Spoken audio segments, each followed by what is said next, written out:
Have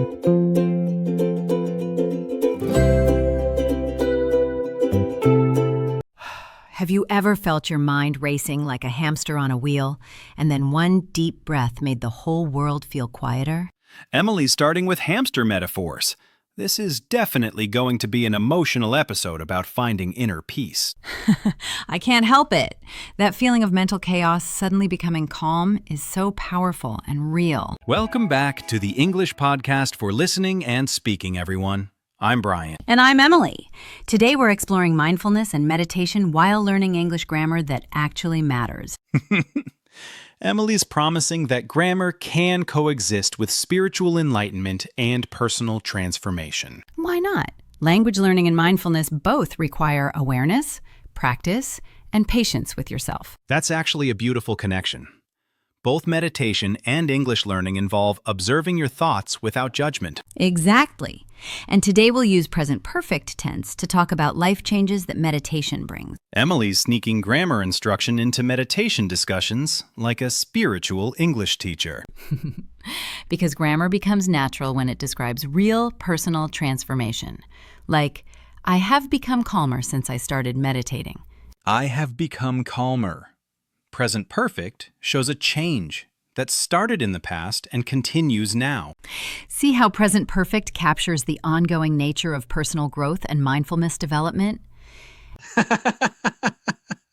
Emily's treating grammar tenses like they're philosophical tools for describing inner peace and life changes. Language should reflect how we actually experience life, and meditation creates experiences worth talking about. Speaking of experiences, we'll also practice adverbs of frequency for describing meditation habits and mindfulness routines. Right! I always feel better after meditating. I sometimes get distracted during sessions. I rarely skip my morning practice.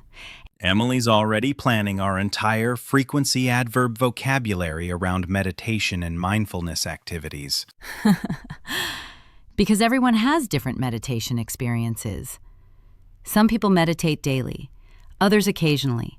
All approaches are valid. And the beautiful thing about mindfulness is that it meets you exactly where you are, without judgment or pressure. Just like learning English. You start wherever you are and gradually develop awareness, confidence, and skill. Emily's found another parallel between meditation practice and language learning development processes. Both require gentle persistence, self-compassion, and celebrating small improvements over time. Emily's getting philosophical about the intersection of spiritual practice and educational psychology. Maybe I am, but it's true. Mindfulness and English learning both transform how you experience the world. Emily's convinced that meditation and grammar study are equally life-changing spiritual practices.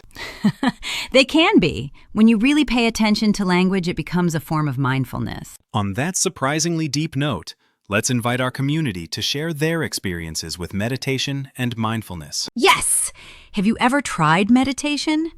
Tell us in the comments, even if it was just one deep breath. Maybe you meditate daily. Maybe you've never tried it.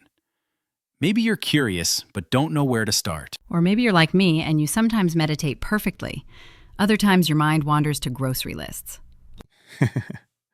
Emily's admitting that her meditation practice includes mental shopping trips and meal planning sessions. That's normal.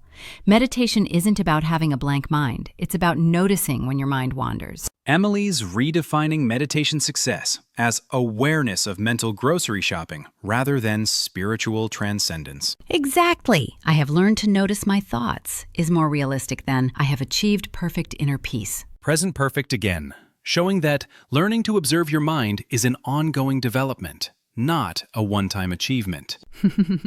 Grammar and mindfulness really do work together. Both involve observing patterns and accepting imperfection. And speaking of community support, please like this episode if you're ready to explore mindfulness in English. Share it with friends who might benefit from both meditation techniques and present perfect practice. Emily wants to start a mindful grammar revolution through podcast sharing and social media enlightenment. Why not? The world needs more calm, focused people who can also use present perfect correctly. Emily's campaign slogan: inner peace through proper verb tenses and deep breathing exercises. I'd vote for that platform.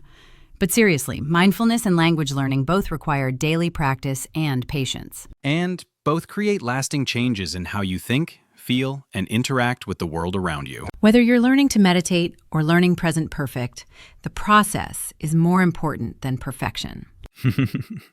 Emily's applying meditation wisdom to grammar anxiety and English learning stress management. Because language learning should be mindful too, paying attention to grammar patterns without judging your mistakes. Emily's transforming English study into a contemplative practice with acceptance and awareness. And today we'll prove that learning grammar can be as peaceful and centering as any meditation session. So take a deep breath, everyone. We're about to explore mindfulness, meditation, and meaningful English together. Ready to find your inner peace while mastering present perfect? Let's begin this mindful learning journey.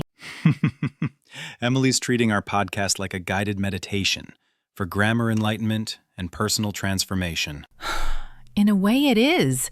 Learning happens best when your mind is calm, open, and present. And with that mindful introduction, let's dive deep into what mindfulness actually means and how to practice it. So what exactly is mindfulness? It's basically the art of being completely present in whatever you're doing right now. Emily's describing mindfulness like it's a magical skill that transforms ordinary moments into profound spiritual experiences. It kind of does. Like right now, instead of thinking about dinner plans, I'm fully focused on our conversation. Present moment. That specific point in time that's happening right now. Not yesterday or tomorrow. Exactly. Mindfulness means paying attention to the present moment with curiosity instead of judgment or distraction. So when Emily's mind wanders to what she's having for lunch, mindfulness is noticing that without getting annoyed. Brian's already caught me.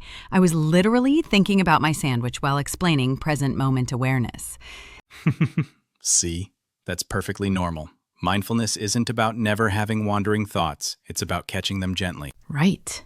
Awareness means noticing what's happening in your mind without trying to control or change it immediately. Emily's treating mental awareness like it's a friendly observation rather than strict thought policing. Because it should be friendly. When you notice your mind wandering, you just gently bring attention back to the present. Like how I have become more focused since practicing mindfulness. Present perfect showing ongoing improvement over time. Perfect grammar example. Present perfect captures how mindfulness creates gradual, lasting changes in mental habits. I have become more focused shows that the focusing ability started developing in the past and continues now. And the beautiful thing is that focused doesn't mean rigid concentration. It means gentle, relaxed attention. Emily's redefining focus as a soft, nurturing mental state, rather than intense, stressful concentration. Because real focus feels calm and natural, not forced or stressful, like how mindful breathing feels effortless. Speaking of breathing, that's often where mindfulness practice begins. Simply noticing your natural breath. Yes! You don't change your breathing, you just observe it, feeling the air coming in and going out. Emily's describing breath awareness like it's the most fascinating thing in the world to watch. It really can be. When you pay attention to breathing, you realize how each breath is slightly different. And breathing happens in the present moment. You can't breathe yesterday's breath or tomorrow's breath. Exactly. Breathing anchors you to right now, which is why it's such a powerful mindfulness practice. Emily's treating breath as a time machine that keeps you locked in present moment awareness. That's actually a great metaphor. Breathing is like a present moment anchor when your mind drifts to past or future. And mindfulness applies to any activity. Eating, walking, listening to music, even having conversations. Right! Mindful eating means really tasting your food instead of eating while scrolling through your phone. Emily's contrasting mindful eating with multitasking meal consumption and digital distraction habits. Because when you eat mindfully, you actually taste flavors, feel textures, and enjoy the experience more. Emily's suggesting that paying attention to food makes eating more enjoyable than mindless consumption. It really does. I have discovered new flavors since I started eating mindfully. Present perfect, showing ongoing discovery. Great example! Present perfect shows how mindfulness continues to reveal new details in familiar experiences. And mindful walking means feeling your feet touching the ground, noticing sounds, seeing colors around you. Instead of walking while mentally rehearsing work presentations or planning weekend activities. Exactly! Mindful walking turns a simple trip to the store into an opportunity for present moment awareness. Emily's transforming routine errands into profound mindfulness adventures and spiritual practice opportunities. Why not? Every moment offers a chance to practice presence instead of mental time travel. Mental time travel. That's when your thoughts jump between past memories and future worries. And most anxiety comes from mental time travel. Present moment awareness naturally reduces worry and stress. So mindfulness is basically the cure for overthinking and mental chaos. Not a cure, but definitely helpful. I have felt calmer since I started practicing present moment awareness. Emily's using present perfect to describe mindfulness benefits like they're measurable lifestyle improvements. They are measurable. People notice feeling more relaxed, focused, and emotionally balanced with regular practice. And calm doesn't mean sleepy or passive. It means mentally clear and emotionally steady. Right. Calm awareness lets you respond thoughtfully instead of reacting impulsively to stressful situations.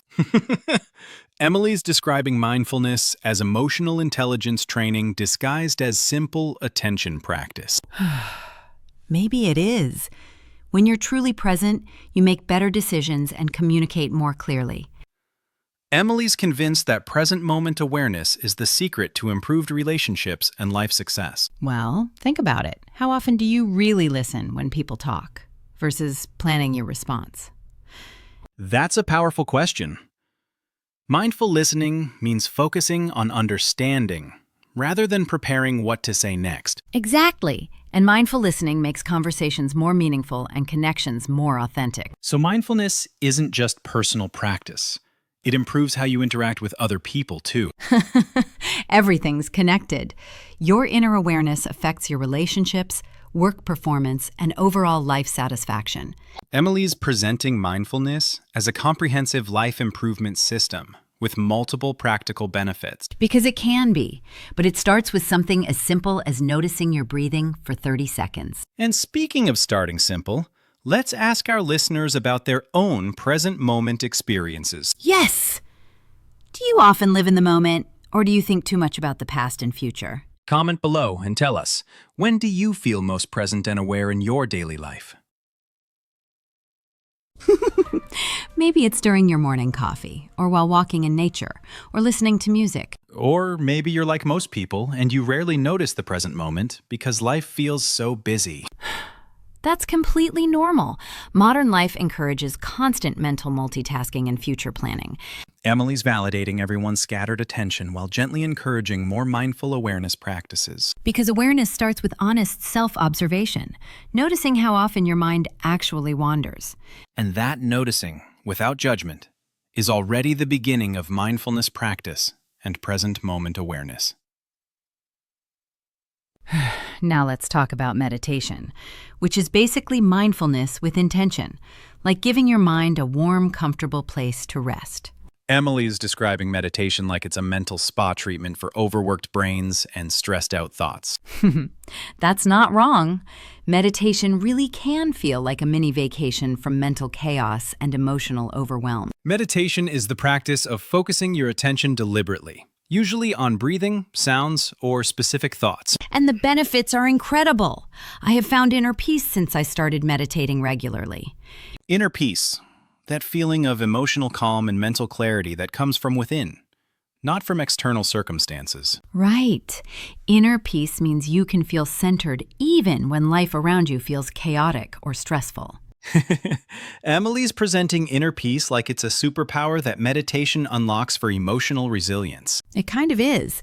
When you meditate regularly, external problems don't shake your internal stability as much. Emily's suggesting that meditation creates some kind of emotional force field against life's daily frustrations. More like emotional flexibility. I have become less reactive since I started my meditation practice.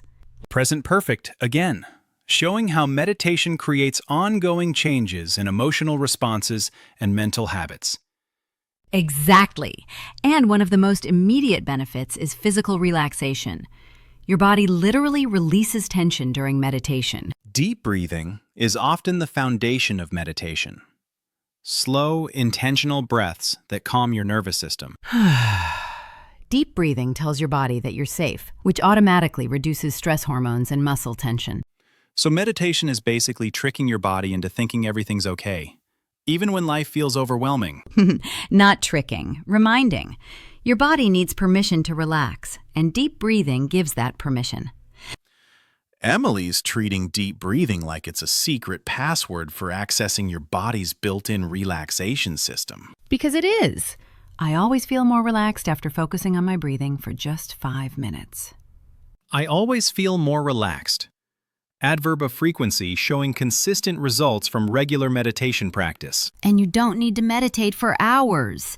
Even short sessions create noticeable benefits and positive changes. Emily's promising meditation benefits without requiring monastic dedication or major lifestyle changes. Because consistency matters more than duration. I sometimes meditate for only 2 minutes, and it still helps. I sometimes meditate for only 2 minutes, showing that even brief practice counts as valuable meditation. And then there's guided meditation, recordings where someone talks you through the practice step by step. Emily's describing guided meditation like it's meditation with training wheels for beginners who need instruction. Exactly. Guided meditations are perfect when you're learning or when your mind feels too scattered to focus alone. Many people find guided meditations easier because the voice gives their mind something specific to follow. Right! I have discovered my favorite guided meditations through apps and online videos. Close quote. Present perfect showing. Ongoing discovery of meditation resources and personal preference development. And meditation doesn't have to be serious and solemn. It can be joyful, peaceful, even playful. Emily's challenging the stereotype of meditation as grim spiritual discipline, requiring perfect posture and silence. Because meditation should feel good. I usually smile during meditation because it makes me feel grateful and happy. Emily's treating meditation like it's a happiness practice disguised as spiritual discipline and mental training.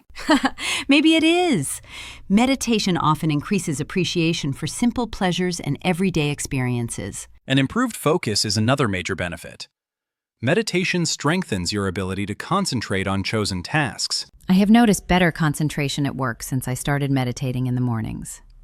Present perfect, showing how morning meditation creates lasting effects throughout the entire workday. And better focus means less mental multitasking and more effective, efficient task completion.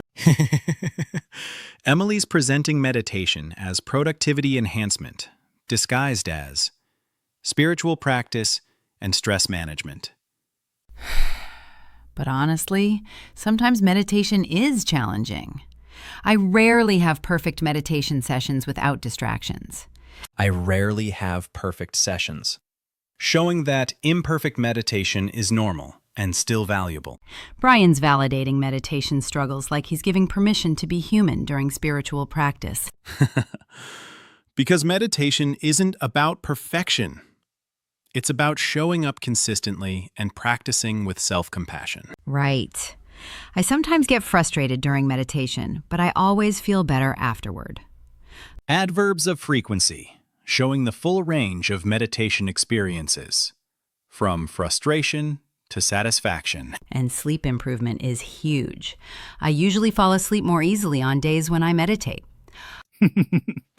Emily's discovered that meditation is better than counting sheep for achieving peaceful, restful sleep. Because meditation calms the mental chatter that often keeps people awake at night. Emily's describing bedtime mind racing like it's a common affliction that meditation can cure. It really is common. I have learned to quiet my thoughts before bedtime through meditation practice.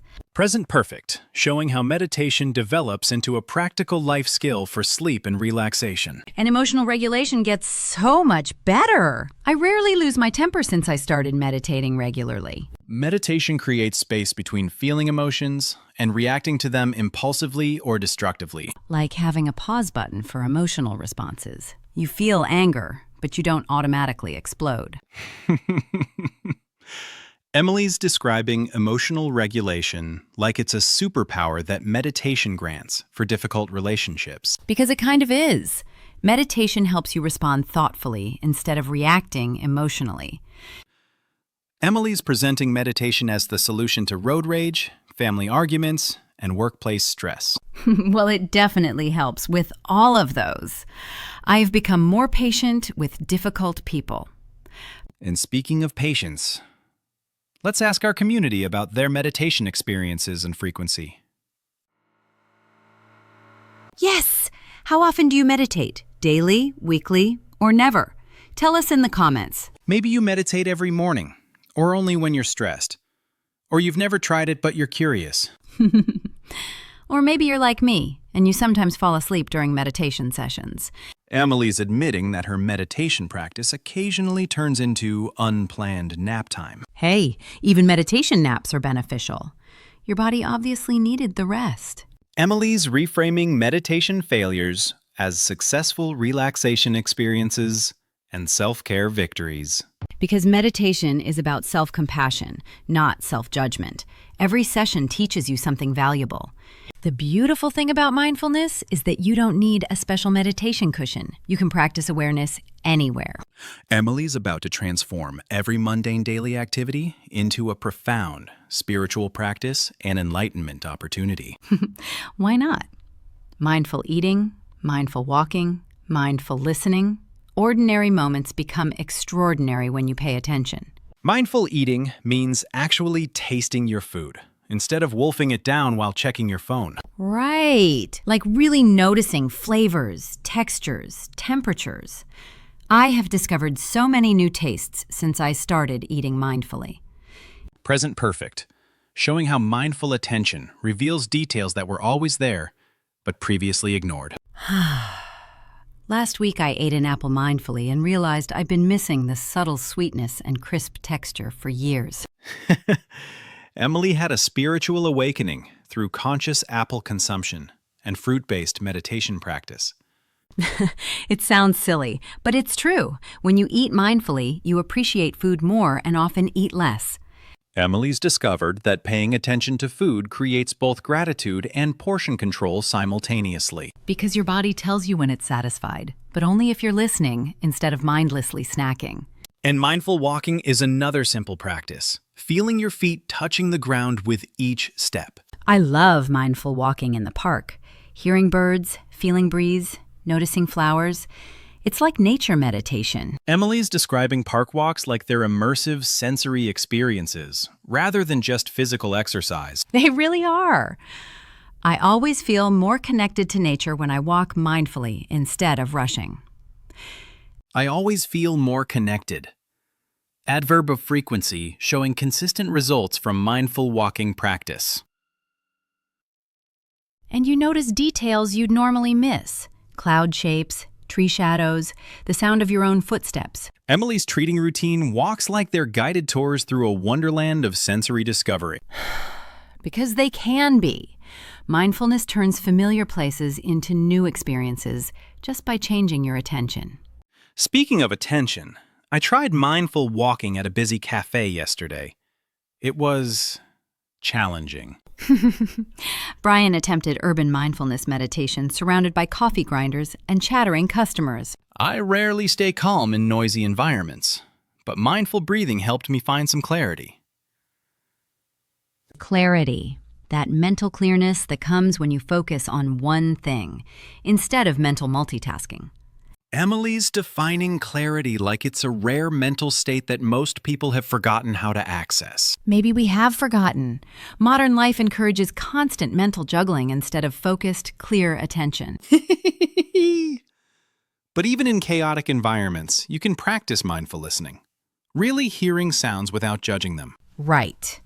Instead of thinking, this music is annoying, just noticing, this is the sound that's happening now. Emily's teaching non-judgmental sound observation like it's advanced mindfulness philosophy for daily life.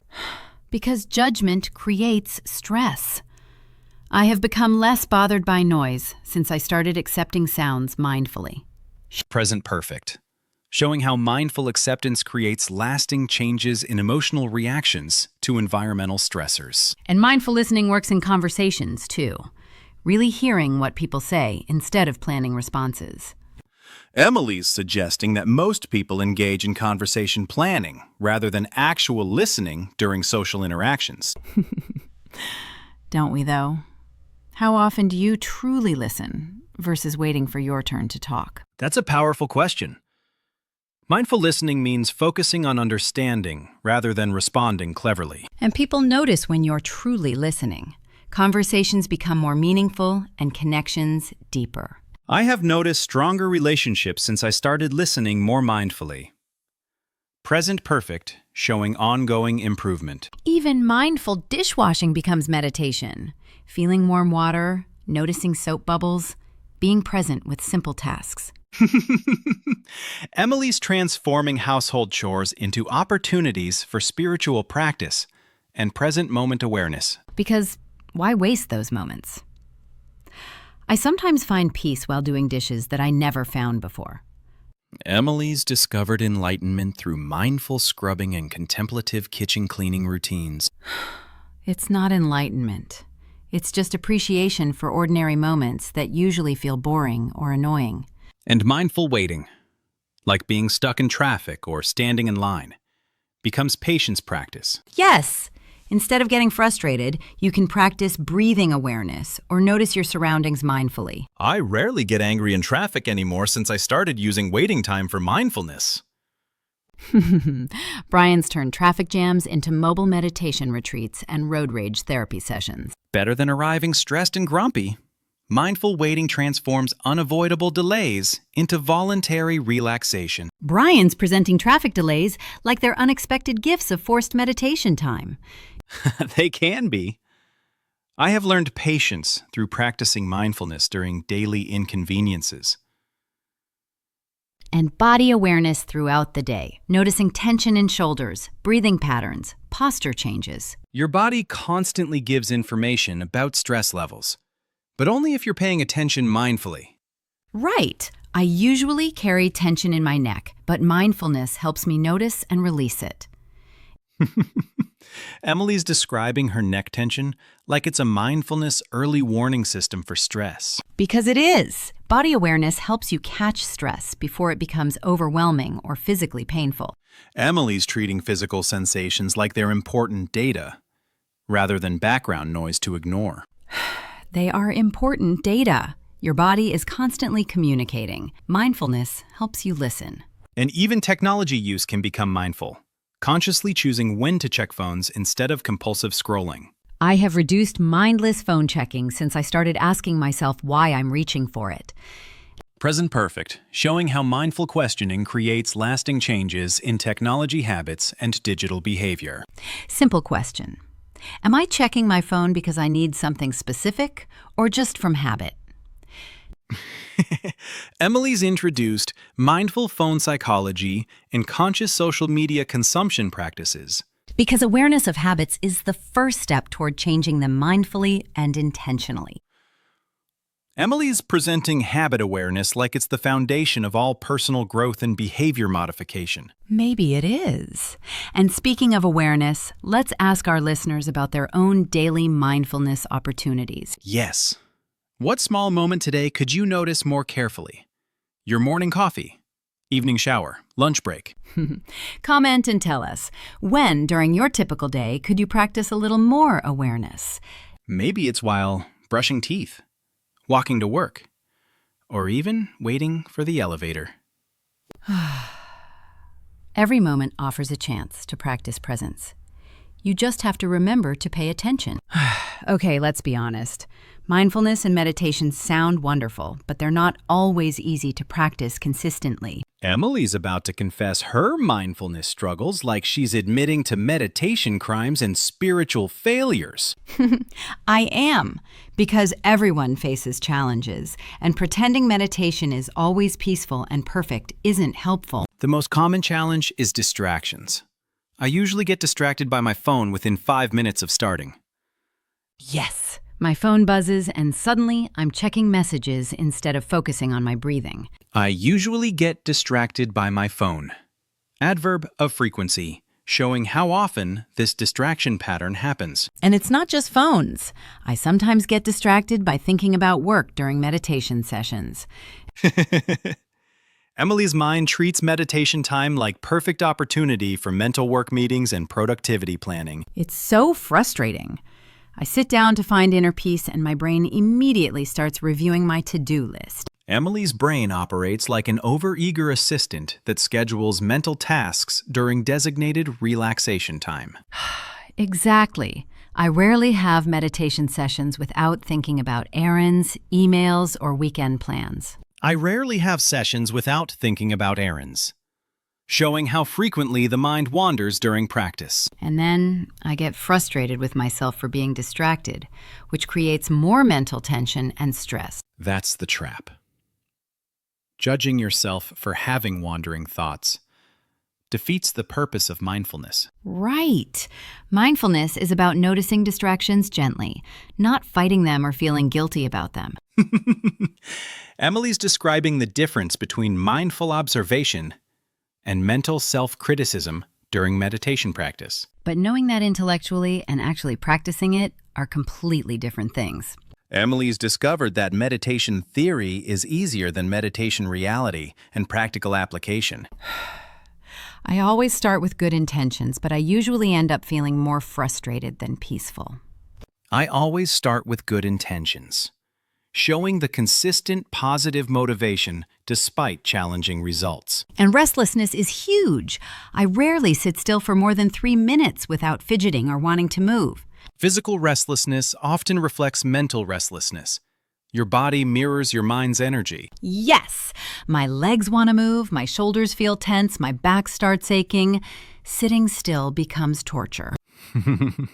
Emily's describing meditation posture like it's advanced yoga endurance training for fidgety people. And tension, that physical tightness in muscles, often gets worse when you try to relax. Emily's discovered that commanding your body to relax sometimes creates more tension than ignoring it completely. Exactly. I sometimes create more tension by trying too hard to release tension during meditation. Adverb of frequency, showing how effort to relax can paradoxically increase physical and mental stress. And focus, maintaining attention on breathing or meditation, feels impossible some days. Focus in meditation isn't intense concentration. It's gentle, relaxed attention that you keep returning to. But my attention span feels like a hyperactive puppy. It goes everywhere except where I want it.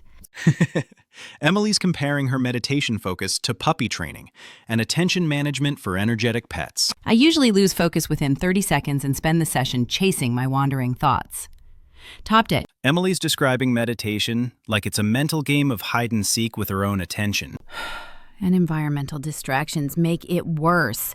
I rarely find quiet spaces for meditation in my noisy apartment. External noise, neighbor sounds, traffic.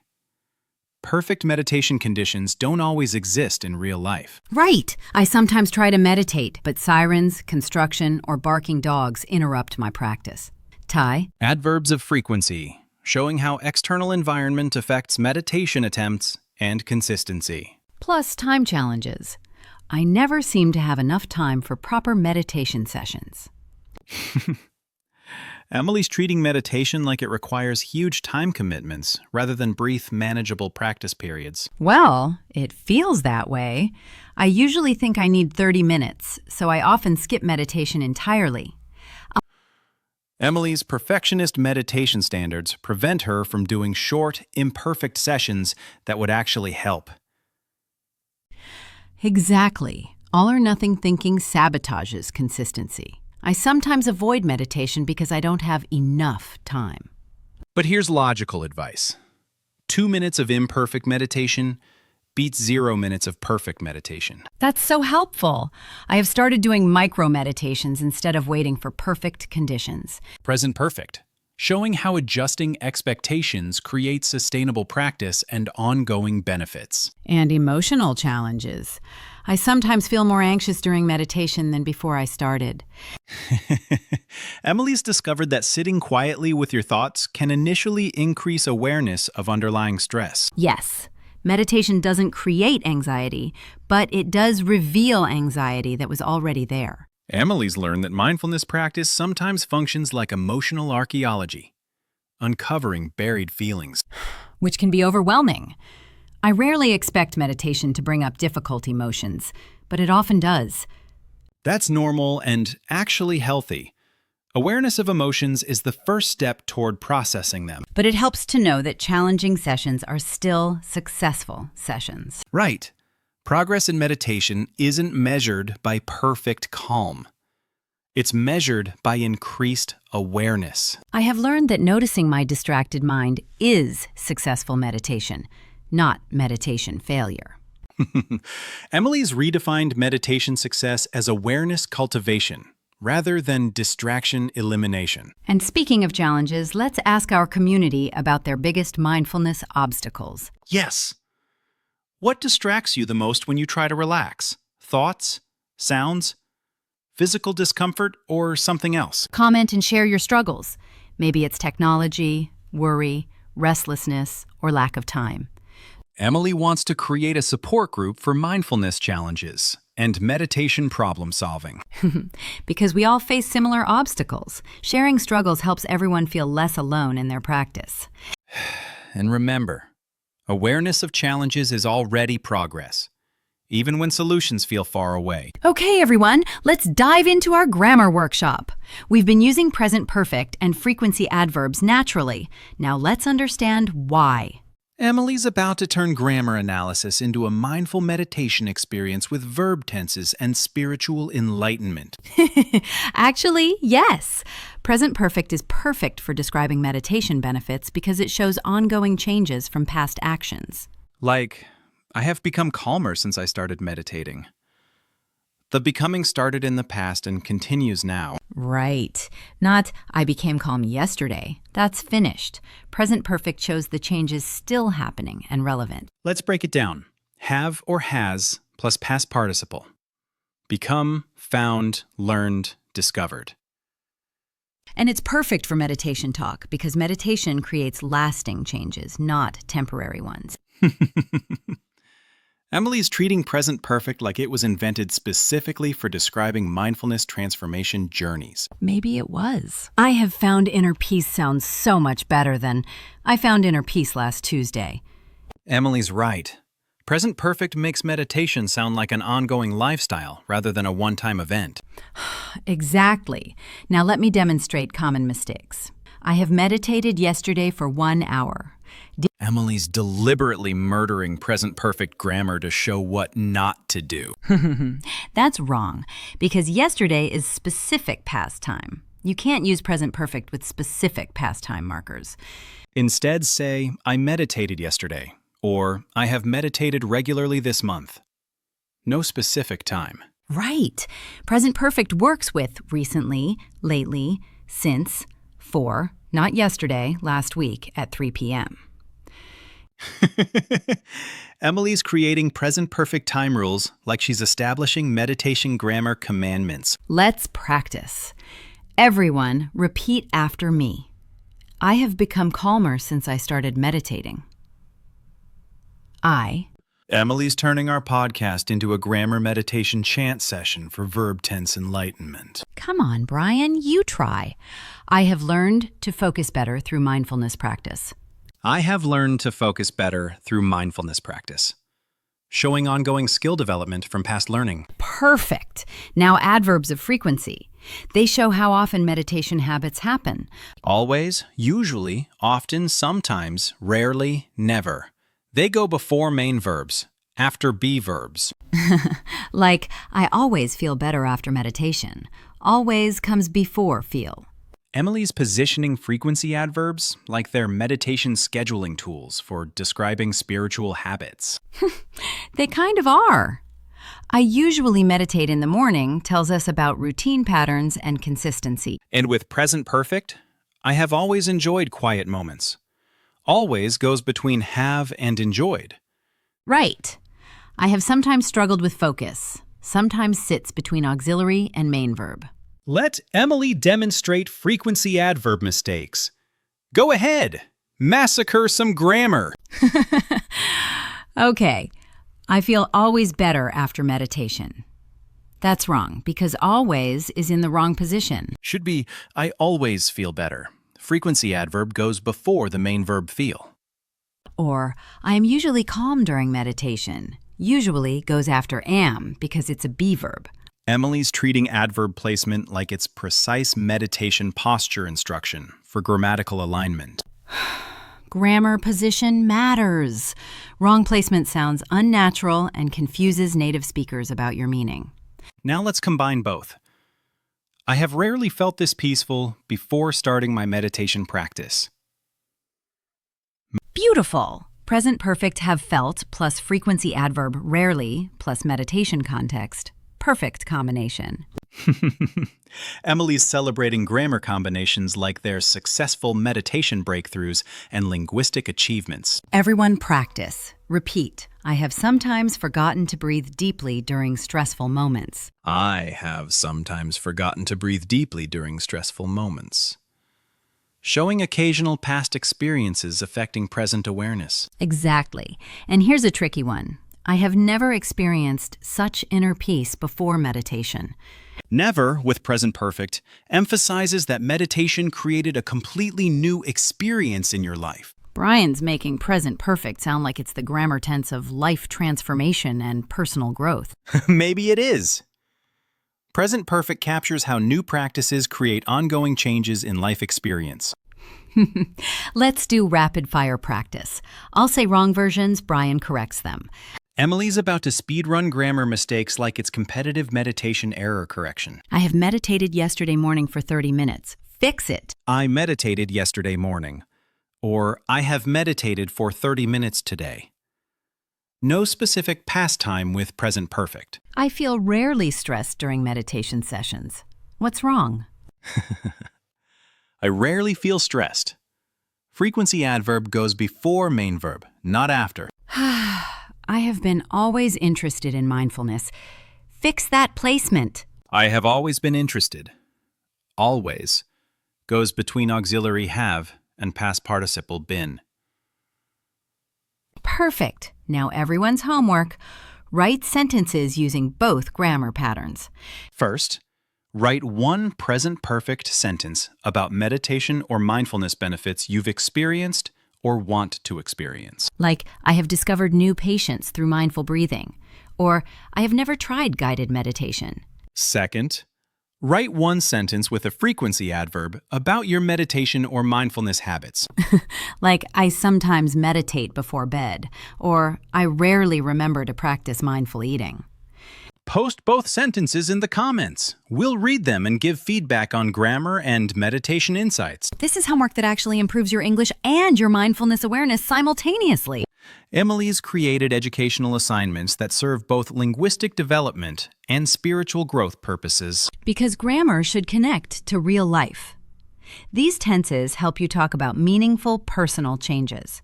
And when you use present perfect and frequency adverbs correctly, native speakers hear natural, fluent English. Plus, you'll sound like someone who has thoughtful meditation practice and grammatical sophistication. Emily's promising that correct grammar usage creates impressions of both intelligence and inner peace. Remember, present perfect for ongoing changes, frequency adverbs for habit descriptions, both essential for meditation discussions. Well, everyone, we've covered so much ground today, from mindfulness basics to meditation benefits to real-life practice challenges. Emily's about to summarize our mindfulness journey like she's concluding a spiritual retreat for English language learners. That's exactly what I'm doing. I have learned so much from our discussion today, and I hope you have too. Present perfect again, showing how today's learning creates ongoing understanding that extends beyond this episode. Let's recap the big ideas. First, mindfulness is simply paying attention to the present moment without judgment. Emily's reducing profound spiritual concepts to their most practical, accessible definitions for everyday application. Because it really is that simple. You don't need special equipment, perfect conditions, or years of training. Emily's democratizing mindfulness like it's a basic life skill that anyone can develop with minimal investment. It is a basic life skill. I have realized that mindfulness is available to everyone, everywhere, all the time.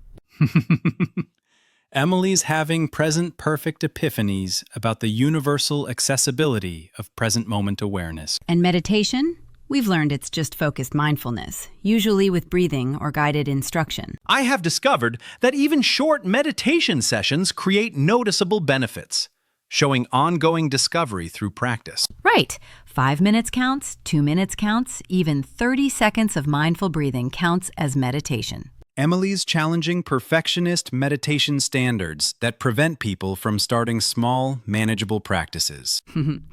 Because consistency beats duration every time. I usually feel better after brief meditations than after skipping entirely.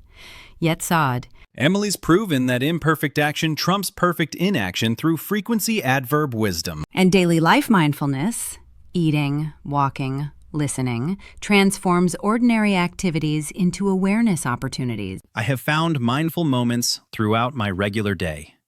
Present perfect, showing ongoing integration of awareness into routine. Plus, we tackled challenges honestly. Distractions, restlessness, time constraints, emotional difficulties. Emily's normalized mindfulness struggles like she's giving permission to be imperfectly human during spiritual practice. Because struggles are normal. I rarely have perfect meditation sessions, but I always learn something valuable. Emily's redefining meditation success as learning, rather than achieving specific mental states or spiritual experiences. And our grammar focus? Present perfect for ongoing changes, frequency adverbs for habit descriptions. I have become more confident using these grammar patterns through today's natural practice and contextual examples. Brian's demonstrating present perfect mastery while describing present perfect mastery. Very metagrammatical. Well, that's how language learning works. You practice grammar naturally through meaningful conversations and real topics. Speaking of practice, let's give everyone some practical takeaways for continuing this journey. Emily's about to assign mindfulness homework like she's a meditation teacher and English instructor simultaneously. First homework. Try one mindful activity today. Eating, walking, or 3 conscious breaths. I will usually remember to practice if I choose just one small, specific mindful activity. First, perfect use of future frequency. And second, practice our grammar patterns in real conversations about personal growth. tell someone, I have become more aware of, or I sometimes notice that.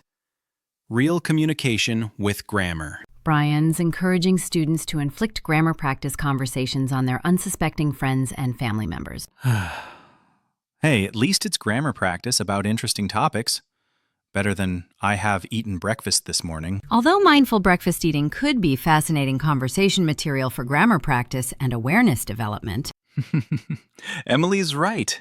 Every topic becomes more interesting when you add mindfulness perspective and present awareness. And remember, you're already practicing mindfulness by listening actively to our conversation and language patterns. I have improved my listening skills through paying attention to this podcast. Present perfect for skill development. Plus, you've been present with us for over an hour. That's sustained attention and mindfulness practice. Emily's retroactively transforming podcast listening into meditation training and English immersion therapy.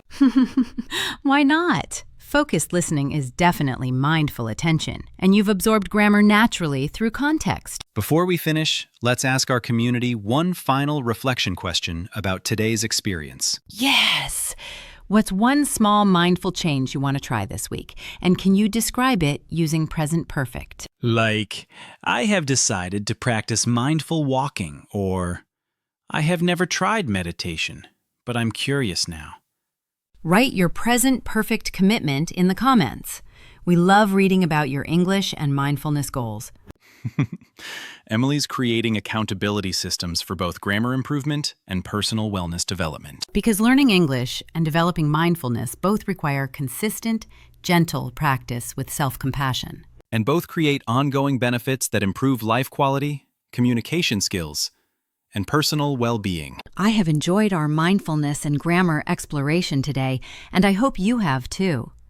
Thanks for joining us on this journey of present moment awareness, meditation discovery, and natural grammar learning. Until next time, remember, every moment offers opportunities for mindfulness. Every conversation offers grammar practice. Emily's sending everyone off with inspirational life advice disguised as English learning motivation.